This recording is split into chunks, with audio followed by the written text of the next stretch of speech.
So it's been a minute since I've updated my cheap Escalade videos here. Probably because things went a little out of hand. So I got everything that I wanted to do to it done. Suspension, exhaust manifolds, the coolant heater lines in the back, did the T-fittings up front, got the new door on, even bought some different wheels for it, fixed the running boards, redid the headlights, tune up. I think that was about it. I'll have a better list. Bunch of tensioners, transmission cooler lines, transmission filter and new pan, fluid for the transmission, all new engine mounts. I think that's about it. A couple other little odds and ends, right? Got it done. I had been driving it for a week, maybe. Runs great. Everything works. AC's nice and cold. The service suspension light's still on because I did the converted to a static suspension, and I just had it pulled there. Apparently, if you pull a fuse with the battery, after the battery's been off for so long, pull a fuse for the suspension, you won't get that code anymore. Hadn't done that yet. But a couple of times it stalled on me.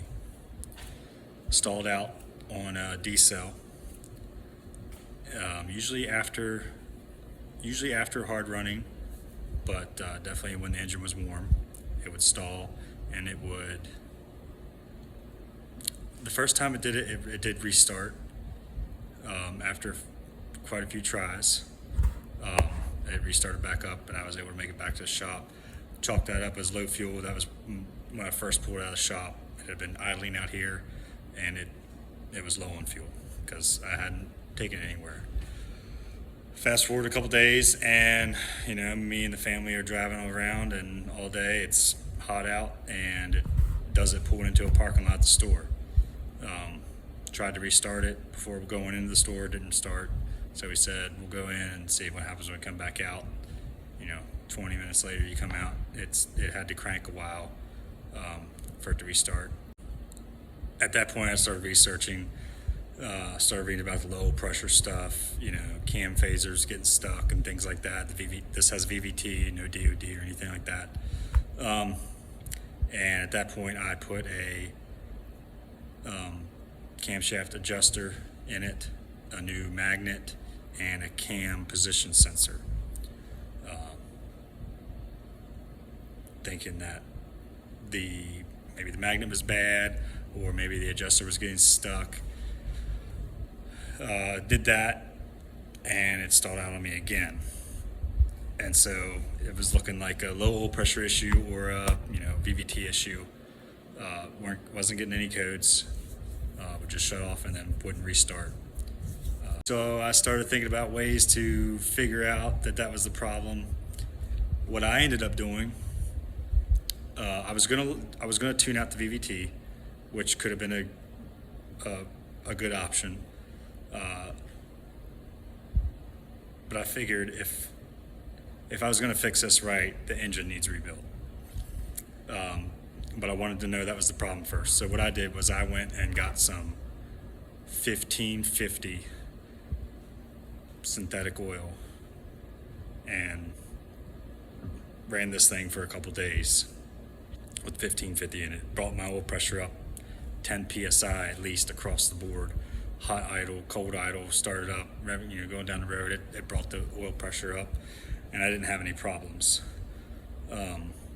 The other reason that made me think that this was my issue was because one time I was able to make the VVT stick out here in my driveway. I was able to play with the throttle enough while watching on a scan tool, and watch it stick and not be able to move. So I figured, well, it's got to be a sludged up phaser, but I still have low oil pressure, so cam bearings are probably wore out, something's going on there, oil pump might be wore out, maybe the O-ring and the pickup tube, all the above, right? Best thing to do is tear it out and rebuild it. So dealing with my low oil pressure issue, hoping that this fixes my stalling issue. I wanted to show everybody a visual of what everybody's talking about when they talk about these LS cam bearings, especially on these VVT engines. So there's the number 2 cam bearing. And remember, we're upside down right now. So what is right now the top of that bearing is actually the bottom. And you can see that lip worn into that cam bearing.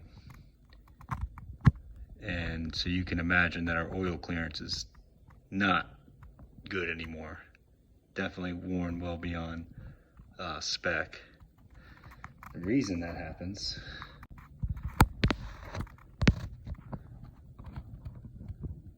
take a look at number 1 there, just while we're here. I mean, that's a lot of wear, but that's pretty normal. The reason that the number 2 wears out so bad, here's the camshaft. Number 1, number 2. So you can see that's only riding on a portion of the lobe, because that's the oil feed hole that feeds oil pressure to our VVT actuator. And there's the button that moves the flow of oil to adjust it to the cam phaser.